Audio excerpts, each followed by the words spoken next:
Covid mën naa dal ku nekk man ñekku naa ba ñekku nga. Télévision Futurs Médias mbokk yi ñoo ngi leen di nuyu di rafetlu ni ngeen àndee ak suñuy programme fas yéene ànd ak yéen ci xibaaru timis yi li ci gën a fës woppi Covid 19 ji ci Sénégal ñi muy law ba di leen teq jigéeni biir ñi génn ñu ci bu ñu sukkandikoo ci xibaar bu ñu nangoo ci professeur Abdoul Aziz Diop bokk ci association gynécologue obstétricien fii ci Sénégal xamle nañu ne lu toll ci ñaar fukki jigéen ñu wérul ak ñaar wopp ji tëral na leen ci diggante hôpital bu Pikine ak Youssou Mbargane leneen luñ ci nemmeeku mooy ñeent ci ñoom jot nañu cee faatu am na it juróom-benn yoo xamante ne ji ñi ngi ci ay cas garaaw professeur Souleymane Mboup leeral wopp ji nga xamante ne ji moo di variant delta bi ak ni muy dikkee ci doomu aadama bi na mu ciy taxawoo ak it lim ci mën a jur ne ay lorangeen leneen ci wàllu xibaar ba tey ci wàllu wér-gu-yaram ak i clinique mobile yoo xamante ne ji la ko tax a jóg mooy fexe ba askan yu mën a ñàkku lim bi ñu ñàkku gën a mën a yokk ONG Enda Santé fas yéene taxaw district sanitaire yi ngir fexe ba jële fi lii di mbas mi bëccëg bu mujj ci seenub campagne ca diwaanu Wakam fa lañ ko doon defee njëg gi ak dundam fii ci ndakaaru am na ca lenn luy yokk ñu nemiku mu di ci suukar si di ci yeneen xeet yi ñuy jëfandikoo fii ci diwaanu ndakaaru lu ni mel nag askan wi di ko ñaawlu consommateurs yi ne ànduñu ci ñi nga xamante ne ñooy saytu xool njëg yi ni muy tëddee fii ci ndakaaru di xamle ne wopp ji ak li mu jur ci àdduna bi moo law ba téq njëgu dund gi waaye nag duñu may benn commerçant mu yokku njëg gi ci lu mu tegul ci yoon wàllu tàggat yaram gayndey beach soccer yi nga xam ne war nañoo bokk ci coupe du monde ba ñuy def ci Russie 19 ba 29 août ñoom gayndey ginnaaw 24 heures yu ñu voyagé mujj nañoo yegg foofee ca réewum Russie Ngalla Sylla mi seenub entraîneur dina ci indi ay leeral ci xibaaru timis yi mbokk yi lii mooy li fi gën a fës ci xibaar ngeen taaxee la ñu faram fàcceel leen ko.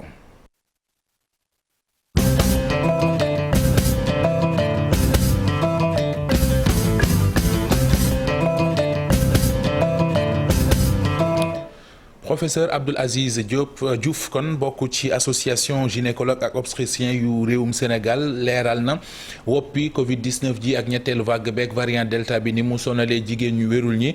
am nañu lu toll ci ñaar fukk ak ñaar ci ay cas di jigéen ñu wérul yoo xam ne wopp ji jot na leen a laal ci ñoom am na ci ñeent ñu ñàkk seen bakkan am na ci juróom-benn yoo xamante ne ji kon ñi ngi ci ay cas grave la ñu professeur di sàkku kon ci ñi nga xamante ne ji ñooy jigéen ñu wérul ñi ak jigéen ñi nga xamante ne ji ñoom ñooy nampal ñu bàyyi xel seenu wér ndax wopp ji bàyyiwu leen ginnaaw dañuy teewlu ay kàddoom moom professeur Abdoul Aziz Diouf. ma joxe exemple rek hôpital Pikine bi nga xam ne am na benn CTE léegi que mook hôpital Youssou Mbargane boobu ñu ko xoolee gis nañ ne ci am nañ ci 22 cas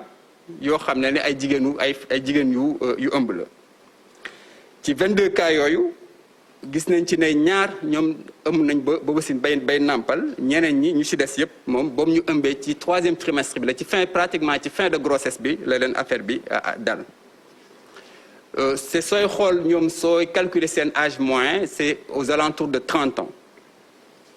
malheureusement ci ñooñu ñu am noonu ñeent gaañu nañ ci te ñeent ñëpp pratiquement dañ leen defaloon césarienne pour sauver seen doom yàlla def na que xale yi sauvé nañ leen mais ñoom dañoo perdre seen vie risques yi études yi yàgg nañ ko wane ces études yàgg nañ ko wane mën na nekk avortement femme bi ci premier trimestre bi mu def avortement mën na nekk accouchement prématuré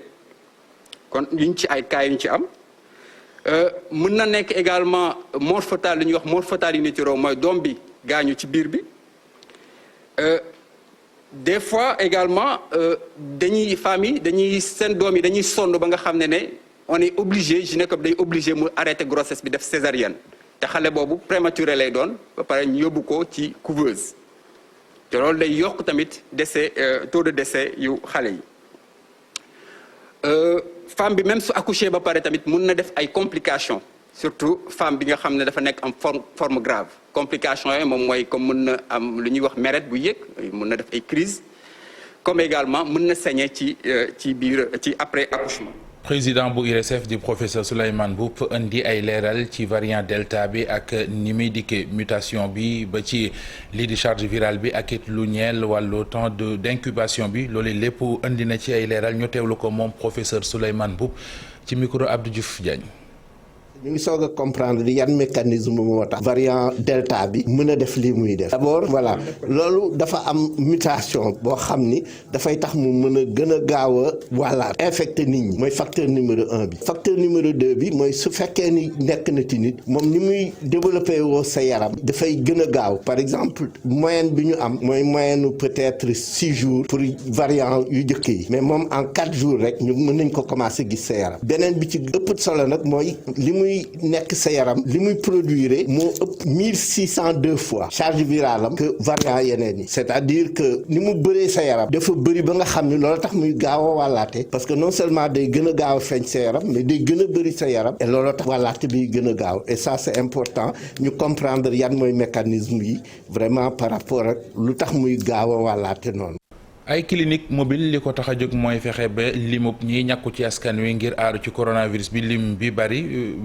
li ñu bëgg mooy fexe ba lu mu gàtt-gàtt ñu am ca lu mat junniy doomu aadama ba lu ko ëpp yu jot ñàkku ci ñaari semaine loole mooy bëgg-bëgg bi ONG Enda Santé fas yéene jàppale district sanitaire yi ci réew mi ngir fexe ba jële fi mbas mi bëccëg bu mujj ci boobule campagne nag ci diwaanu Wakam lañ ko doon amale reportage Mamadou Fall Thierno Laurent Mendy.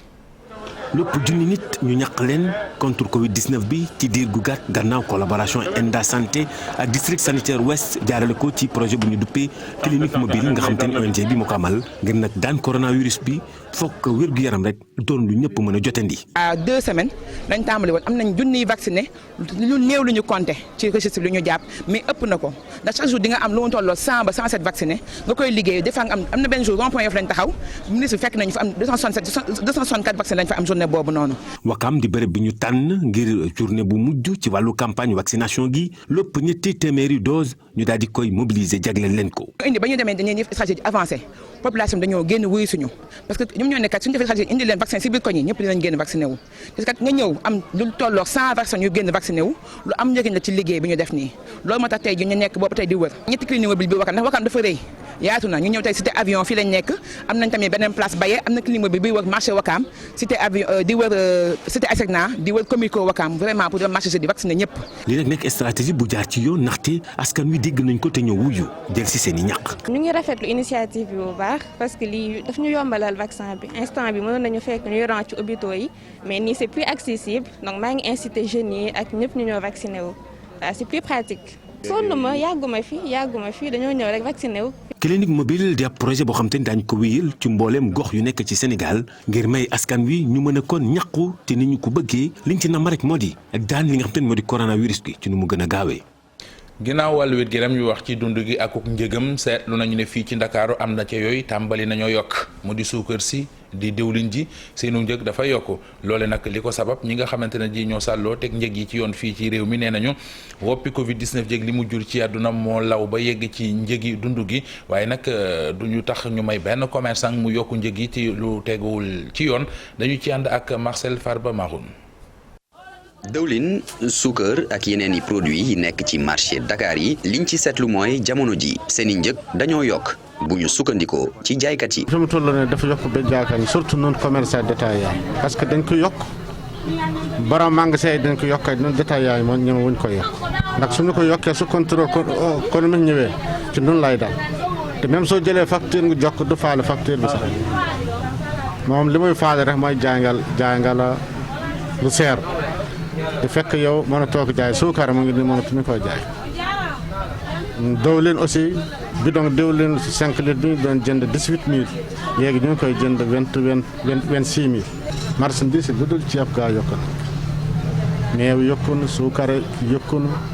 lépp daal li ma la mën a wax lépp yokku. lan moo waral yokkute yooyu ñi ñu dénk wàllu service régional du commerce indil ñu ci ay leeral. crise sanitaire mondiale lañ nekk. te bu fekkee ne dafa am crise sanitaire mondiale réew yi nga xam ne moo ñu ëpp doole fop di ko sentir mastama ak réew mu ndaw mu mel ni sunum réew depuis mois d'août 2020 la ñu alerté woon ci blé bi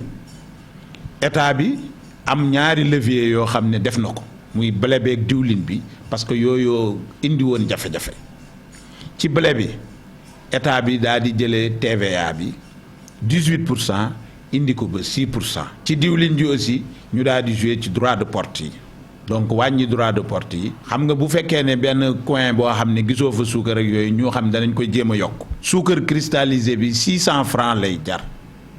képp koo xam ne yokk nga ko service yi danañ ñëw dañ la jàpp te dañ la teg daan yu sévère. lu jëm ci wàllu suukar bi ñu bëri di xamle ne jafe na lool ngir am ko ci biir marché bi direction du service régional du commerce di xamal ne situation bi réglé nañ ko ndax fu mu ne nii waa compagnie sucrière sénégalaise am nañ lu toll ci 29 000 tonnes pour consommation bu toll ci 18 000 tonnes weer bu ne buñ ko gënee gëstu 500 tonnes suukar bekk ak 4 000 tonnes suukar bu mokk disponible nañ fii ci Dakar. Nima Diaité moom la ñu tànn ngir mu jiite interprofession maïs di kuréel gi jaboote ñi yëngu ci wàllu mboq dogal boobee ñi ngi ko jël tey ji ci assemblée générale bu ñu doon amal ci wooyu wàllu ginnaaw ndombal tànk li ñu ko takkal wax na yéene ji mu am ak fa mu bëgg a jëmee boobile kuréel di interprofession maïs Fat Bintou Konté ne ñoom ñooy bay mboq te kit di ko transformé tey nag am nañu présidente bu bees ñoom ñi nga xam ne ci ab benn interprofession la ñu nekk ñoom transformateur ak producteur yooyee fi mu toll nii nag ki nga xam ne moom moo leen di jiite la koy xaar bari na lool. fi bi nga xam ne nii xalaat nañ ko ba relever production maïs bi commercialisation bi transformation bi mais professionnalisation mais restauration aussi des sols parce que tey ku wax mbayu mboq xam ne suuf si sonn na kon war nañoo mën a xalaat bu baax naka la ñuy def ba suuf si dundaat ba nga xam ne tey nit ki bu bayee mën a am production bu am doole mais mu jàppale ko ba mu mën a def qualité. ñebe mboq nag nekk troisième céréale boo xam ne fii ci Sénégal dañ ko fi bay wante boo xoolee ci ay jafe-jafe rek lay dund. agricole bu njëkk ku ne am na ko mais producteurs yi ni ñuy màggee ni ñuy yokkoo jeunesse bi ñëw kon dafay laaj ñoom itam ñu am matériel dafay laaj aussi ñu am matériel yu mag yu adéquat yu équipé muy ay tracteurs parce que ku xam ne mboq xam ne laaj na labour. ku xam mbay mboq aussi xam na ne laaj na baykat bi ak lu mu ndaw ndaw mu am semuwaaram ak wuusinam ci këram nga xam ne bu jógee rek mën a dem waaye mu mën a am ay battage nga xam ne récolte bu jotee perte post récolte yi daan am bañ a tee am. ba tax ni ñu taxawal bile kuréel tuddee ko interprofessionnel de maïs ngir rek mën a booster li nga xam ne moom moo di seen production ak tamit relever li nga xam ne moom la ñuy wax le défi de la compétition céréalière. nga xamee ne tey jii luñ ci gën a jublu. taxawal suñu koom-koomu réew mais tamit yokk suñu am-am suñu kër yi. ñoo ngi su 500 000 tonnes. te tey jii ñun bëgg nañ ko yóbbu à plus d'1 million de tonnes te loolu suñ ko bëggee yóbbu dafa am lu mu laaj nag mooy tàllal nañu tey loxo wax nañ ko tey ministre ne ko tey jii tàllal nañ la loxo. tey nag ci alxamis gi lee ñoom producteur ak transformateur mboq yi li dañu amaloon li nga xam ne moom la ñuy wax assemblée générale ki ko jiite di ministre de l' agriculture mu di ab ndaje boo xam ne dina gën a mën a tax ñu renforcer li nga xam ne moom moo di seeni taxawaay. radiyallahu taala anhu Serigne Abdourahim Seck mi ne woon xalifa général bu Thiénaba ginnaaw ba mu wàccee ab liggéey ca Maroc niw bi yegg si démb fii ci Sénégal jébbal nañu ko boromam tey jii ca cooti diggam ak Thiénaba toll ci 2 kilomètres lu bari ci mbooloo demoon kon gunge ji ko mu di naqaru ko tiis woo xamante ne ji fësoon na lool ci rob bi Cheikh Anta Diop. mbooloo mi takk woon lool ci naaj wu tàng ku ci nekk di buuxante bëgg jege jumaa ji ngir teg bët kii fi dëddu tey ji muy Serigne Abdourahim Seck ginnaaw bi ñu ko jullee ba noppi ñu teg ko ci corbillard bi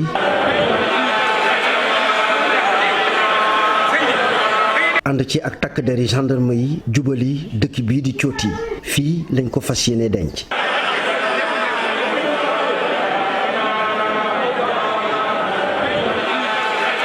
Serigne Abdourahim Seck nekkoon nit ku yaatu ku dëgg woon ku bëggoon Thiénaba ku bëggoon nit. ku amoon engagement la ci réew mi ci taxawaayam ci njaboot gi. ni mu amee relation ak këru diine yi ba këru diine gu ci nekk tabaarakallaa lu musaane xew fii barki Dembo Njaay rek la fi Serigne Mountakha macha allah yónnee délégation bu mag di gën a feddali loolu Serigne Babacar Sy Mansour barki démb ndaw la yebal. ni ko dem leen ci sëñ Abdourahim kilifa diine la gu ñëpp yaakaar ci yàlla nee leen ko na joxe dog ñaanal réew mi ndax yaakaar nañ ko ci ñaan. ñoo àndoon dem Maroc waaye sëriñ bi ku kéemtaan la ndax jamono ji nga xamante ni ci la noppaloo bés boobu man mii maa ko jiite tusbaar maa ko jiite tàkkusaan maa ko jiite timis maa ko jiite geewe bi ñu toogee ba guddi gi di bëgg a sori ma ne ko comme que suba da nga war a gisee ak docteur bi ngay xaw a noppalu tuuti bu ko defee man ma jox ma sama téere boobu may jàng muy sayfiyu ma jox ko mu jàng ci ñetti yoon laaj ma kurusam ma jox ko mu def lawraat yi mu war a def yëpp bi ko docteur bi di jël si mi ngi jàng waqafu alxuraanam te loolu docteur bi seedeel nañu ko mu ne kilifa gii de man kilifa gu ma yéem la lépp lu may def ci yaramam maa ngi déglu mu ngi jàng mi ngi réciter Coran. góor gi sama papa la lim fi yàggul la ñuy jooy waaye yàqu fi dara ñuy ñaanal Baye Abdou mii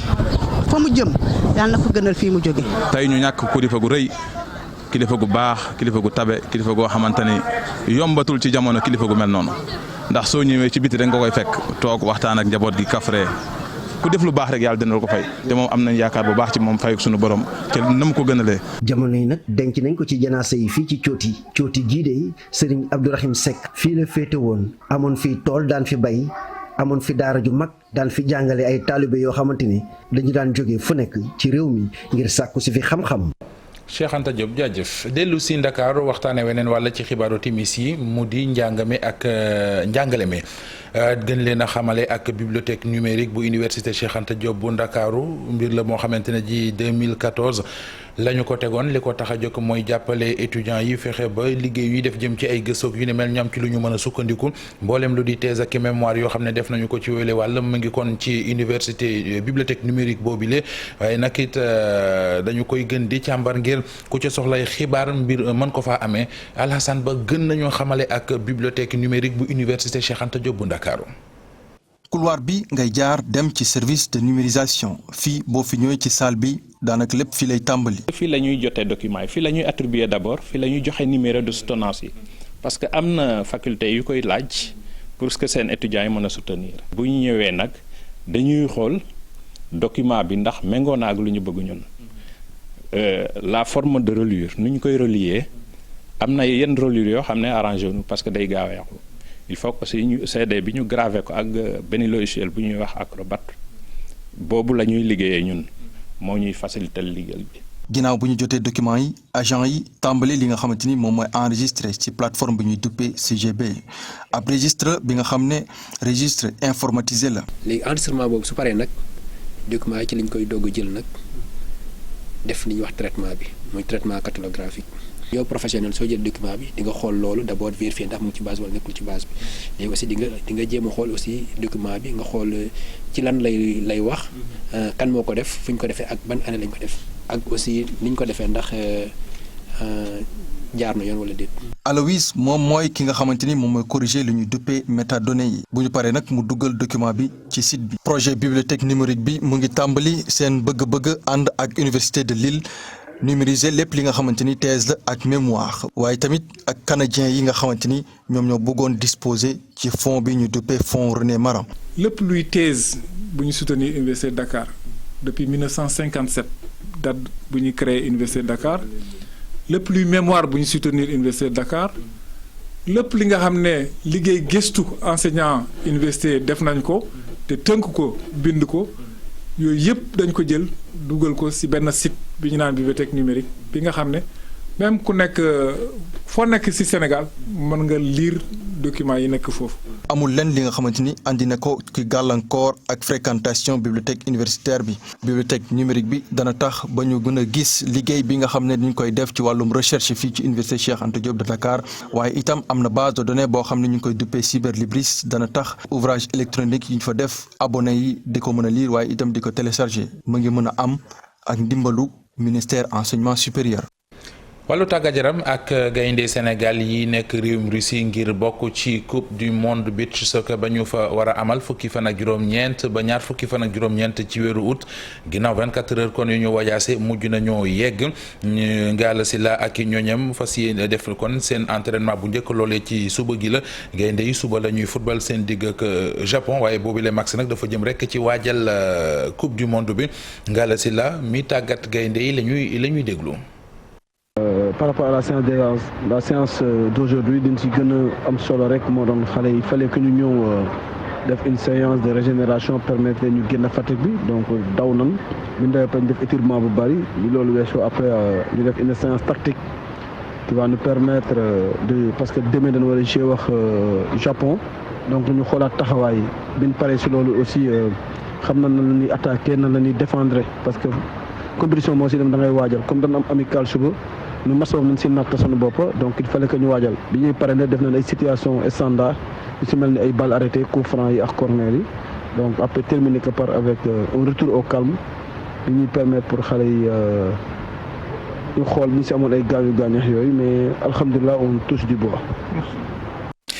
fédération sénégalaise bu wàllu roller seen assemblée générale bi ñu doon amal ngir tànn njiit la ci tukkee woon dañu ko mujj annulé loolee ginnaaw recours boo xamante ne ñu kon jébbale nañu ko ci ñu jébbale recours ba ne fa ñu taxawoon fa la ñu taxaw ba léegi assemblée générale bi ni ñu ko amalee tegewul ci yoon moo tax ñu daal di koy neenal bëgg nañu nag ñu amal beneen assemblée générale boo xam ne lépp dana tegee ci yoon bu ko defee kuñ fal ñu xam ne kon falu nga ci anam bi gën. Babacar Ndiaye mooy président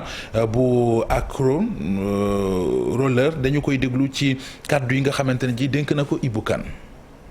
vote yi ñu demoon baaxul moo tax ñun ñu déposer ay recours il y a plus de 8 clubs qui ont dañu ko déposer direction des activités physiques et sportives parce que fi ñu ko déposer foofu lañ ko war a déposer ñi fi ñëw démb nag nee nañ ñooñu amuñu droit lii non ñooñu fédération yi nekk Sénégal yëpp ñooñu ñooy gérer seen vote yi.